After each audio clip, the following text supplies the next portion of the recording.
नमस्कार मित्रांनो. आज परत एक व्हिडिओ YCMच्या विद्यार्थ्यांसाठी.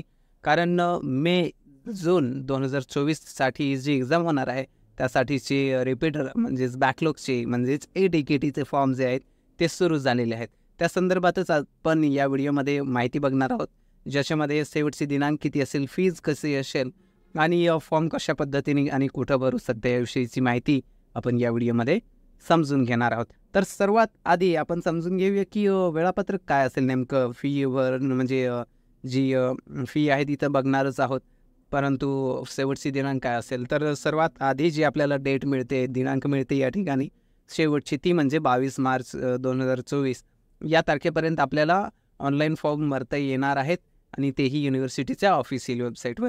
तर 22 मार्चपर्यंत आपल्याला फॉर्म भरता येतील.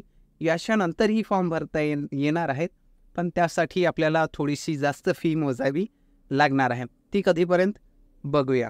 तर कोणत्याही लेट फीशिवाय आपल्याला 22 मार्चपर्यंत फॉर्म भरता येईल. त्याच्यानंतर 23 मार्चपासून मात्र लेट फी सुरू झालेली असेल, जी असणार आहे 100 रुपये. तर 100 रुपये जी फी आहे ती एक्स्ट्रा आपल्याला द्यावी लागेल जर का आपण 23 मार्चच्या नंतर म्हणजे 22 मार्चच्या नंतर जर फॉर्म भरले तर आपल्याला ही लेट फी जी असेल त्यासहित आपल्याला 28 मार्चपर्यंत जे फॉर्म आहेत ते भरता येणार आहेत. या तारखेपर्यंत आपण जर का फॉर्म भरले 28 मार्च, तर आपल्याला जी लेट फी आहे ती मोजावी लागेल.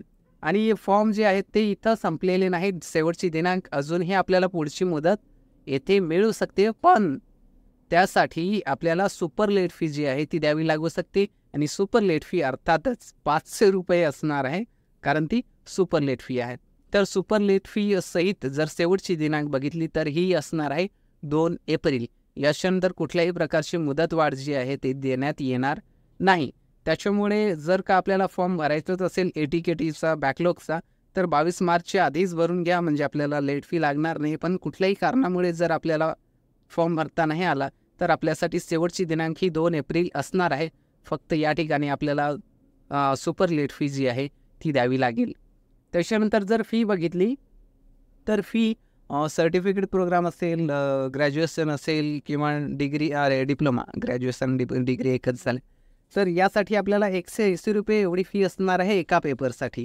जर आपले 2 पेपर असतील तर त्या हिशोबाने जी कॅल्क्युलेशन आहे ते केलं जाईल. पण प्रत्येक पेपरसाठी आपला जो राहिलेला विषय असेल त्या पेपरसाठी 180 रुपये एवढी फी असणार आहे, जर का आपण ग्रॅज्युएशन लेवलला असाल, म्हणजेच BA BCom सारख्या विद्यार्थ्यांसाठी.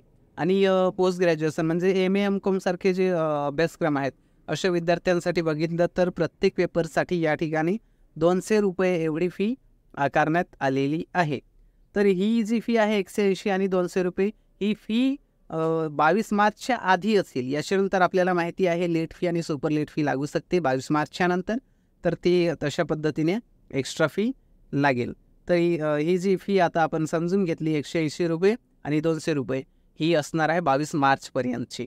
तर फॉर्म 22 मार्चच्या आधीच भरून घ्या जर आपल्याला भरायचं असेल. आणि फॉर्म कुठं भरायचे, तर ते असणार आहे आपली ऑफिशियल वेबसाईट. आपल्याला माहितीच असेल, आपण YCMचे नियमित विद्यार्थी आहात. तरी पण एकदा सांगून देतो, ycmu.digitaluniversity.ac या वेबसाईटवर गेल्याच्यानंतर होम पेजवरच आपल्याला एक सेक्शन मिळून जाईल रिपीटरचा फॉर्म भरण्यासाठी, राईट साईडला पॅनलमध्ये. तर तिथं जाऊन आपल्याला फॉर्म भरायचा आहे. फॉर्म भरण्यासाठी आपल्याकडे आवश्यक असणार आहे PRN नंबर. तो टाकून आपले विषय किती राहिलेले आहेत ते बघून आणि आपला आपण फॉर्म जो आहे तो भरू शकता. आणि शेवटचं बोनस टिप असे की या ठिकाणी यावेळेस पहिल्यांदाच अंदाजित वेळापत्रक देण्यात आलेलं आहे की एक्झाम कधी होऊ शकते. मे-जून 2024ची जी एक्झाम आहे ती कधी होऊ शकते, तर ते सुद्धा या ठिकाणी देण्यात आलेलं आहे. मेच्या शेवटच्या आठवड्यामध्ये या ठिकाणी जी एक्झाम आहे ती सुरू होऊ शकते. आणि वेळापत्रक कशा पद्धतीचं राहील अंदाजे ते आपल्याला याच नोटिफिकेशनमध्ये खाली बघायला मिळेल. तर डिस्क्रिप्शनमध्ये त्याची लिंक मी देईन जर आपल्याला बघायचं असेल तर.